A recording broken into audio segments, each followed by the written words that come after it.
Hello friends, कैसे हैं आप? आशा है बहुत अच्छे से होंगे। आज फिर मैं क्लास 8 के सिविक्स से एनसीईआरटी की बुक से chapter number 1 the Indian constitution से इम्पॉर्टेंट फैक्ट लेकर के आया हूँ। मेरे पुराने पहले के वीडियोस को आपने पसंद किया,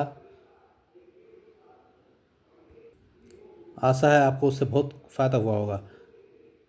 आज फिर मैं आपके लिए इम्पॉर्टेंट फैक्ट्स लेकर के आया हूँ, लेकिन वीडियो शुरू करने के पहले मैं आपसे फिर से निवेदन करूँगा कि आप मेरे वीडियो को लाइक करें, शेयर करें, सब्सक्राइब कर लें, ताकि लगातार आपको इम्पोर्टेंट चीज़ मिलता रहे। तो चलिए शुरू करते हैं। इसी बुक में, इसी लेसन में एक कार्टून दिखाया गया है जिसमें एक मॉनिटर, टीचर और स्टूडेंट, 3 का रोल है। ये जो मॉनिटर है वो अपने क्लासमेट को डराने धमकाने की कोशिश करता है, क्योंकि वो एक मॉनिटर है। वो तानाशाह बनने का प्रयास करता है। उस मॉनिटर को एक जिम्मेवारी दी गई है, उसकी मैम ये जिम्मेवारी देकर जाती है कि उनकी अनुपस्थिति में क्लास को कंट्रोल करे। लेकिन जो मॉनिटर है वो अपनी मनमानी करता है। वो एक कमज़ोर छात्र को डराने धमकाने की कोशिश करता है। जो छात्र खुद सेल्फ स्टडी कर रहा है, अपने शिक्षक की अनुपस्थिति में उसको वो डराने की कोशिश करता है, और वो कहता है कि जैसे ही मैम वापस आएंगी वो बेवजह उसका नाम मैम को बता देगा और उसको पनिशमेंट मिलेगी। छात्र गिड़गिड़ाता है, पूछता है कि आखिर उसने किया क्या है, क्यों वो उसका नाम बताएगा। लेकिन वो मॉनिटर जो है वो डिक्टेटर बन करके उभर के सामने आता है। जैसे ही मैम आती हैं, वो लड़का, वो मॉनिटर उस शांत लड़के की कंप्लेंट कर देता है कि हल्ला कर रहा था, क्लास को डिस्टर्ब कर रहा था। मैम बिना सोचे समझे डिसीजन ले लेती है और उस बेचारे छात्र को पनिश कर देती है। इस तरह से हम कह सकते हैं कि यहाँ पर डेमोक्रेसी को नहीं अपनाया गया, यहाँ संविधान को नहीं अपनाया गया, यहाँ क्लास के संविधान को नहीं अपनाया गया, यहाँ क्लास के नियम को नहीं अपनाया गया। And the monitor becomes so much dictator and just misuses his power. दूसरा कार्टून भी है जिसमें बॉयज़ और गर्ल्स के बीच खेल खेलने को लेकर के, स्पोर्ट्स को लेकर के कुछ विवाद होता है, जिसमें गर्ल्स जो होती हैं वो अपना गेम खेलना चाहती है और बॉयज़ अपने गेम खेलना चाहते हैं। शुरुआत में यहाँ पर भाई कुछ डिक्टेटर लाइक कंडीशन होता है, यानी डेमोक्रेटिक सिस्टम को नहीं अपनाया जाता है, कॉन्स्टिट्यूशनल सिस्टम को नहीं अपनाया जाता है। यानी हम यहाँ देख सकते हैं कि गेम में, स्पोर्ट्स में, खेल के मैदान में भी संविधान यानी नियम कानून चलते हैं या चलने चाहिए। तीसरा कार्टून है एक फैमिली को लेकर के, जिसमें एक माता पिता हैं और एक बच्ची है, स्टूडेंट है, जो अपनी पढ़ाई कर रही है। माता पिता टेलीविज़न पर कोई प्रोग्राम देख रहे हैं। बच्ची का मन भी है प्रोग्राम देखने का, लेकिन अगले दिन उसका एग्ज़ाम है, जिस कारण उसको टेलीविज़न में आने वाले प्रोग्राम को देखने में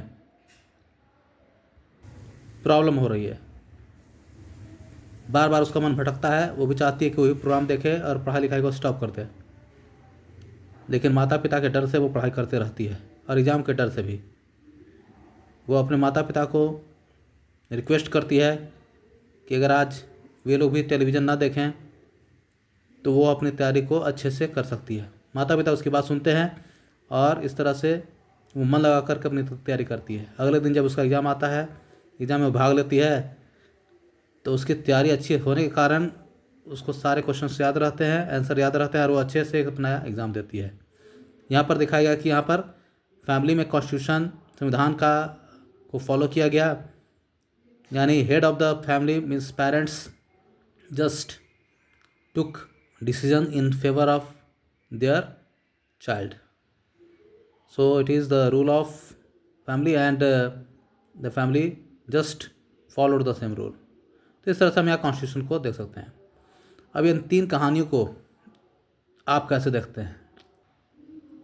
यानी पहली कहानी में आपने देखा कि एक मॉनिटर ने अपने पावर को मिसयूज़ किया, यानी यहाँ पर रूल को नहीं अपनाया गया। संविधान, जो क्लासरूम का संविधान होता है, क्लासरूम का जो नियम होता है, उसको नहीं अपनाया गया। और टीचर ने भी मॉनिटर की ही बात सुनी, उन्होंने बिना सोचे समझे एक साधारण से दिखने वाले लेकिन पढ़ने वाले बच्चे को पनिश कर दिया। दूसरे फिगर में दिखाया गया है कि खेल के मैदान में भी अपना एक नियम होता है, एक संविधान होता है, यानी सबकी बात सुनी जानी चाहिए और सबको इक्वल अपॉर्चुनिटी मिलनी चाहिए जहाँ तक संभव हो। तीसरी जो कहानी है उसमें शुरुआत में जो बच्ची थोड़ी डर रही थी अपनी पढ़ाई को लेकर के और साथ में पेरेंट्स की डांट को लेकर के, और इसकी इच्छा भी जो टेलीविज़न प्रोग्राम देखने की थी, लेकिन पढ़ाई के डर से वो नहीं देख पा रही थी, लेकिन बाद में उसके रिक्वेस्ट पर उसके पेरेंट्स ने सही डिसीजन लिया। इस तरह से देख सकते हैं कि फैमिली में संविधान को अपनाया गया, यानी in short we can say that there should be a formal system, there should be the use of constitution, and whether we are in classroom, in a family, in a road, in a ground, wherever we are, we must follow the constitution, otherwise there may be disturbances or lack of system and the system may go out of control.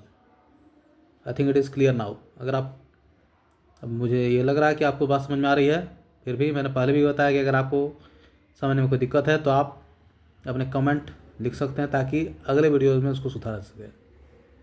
चलिए आज के लिए इतना ही, अगले class में हम लोग फिर मिलेंगे, इसी चैप्टर में कुछ आगे बात करेंगे और अच्छी चीज़ें और अच्छे टर्म्स लेकर के आएंगे। तब तक के लिए थैंक्स।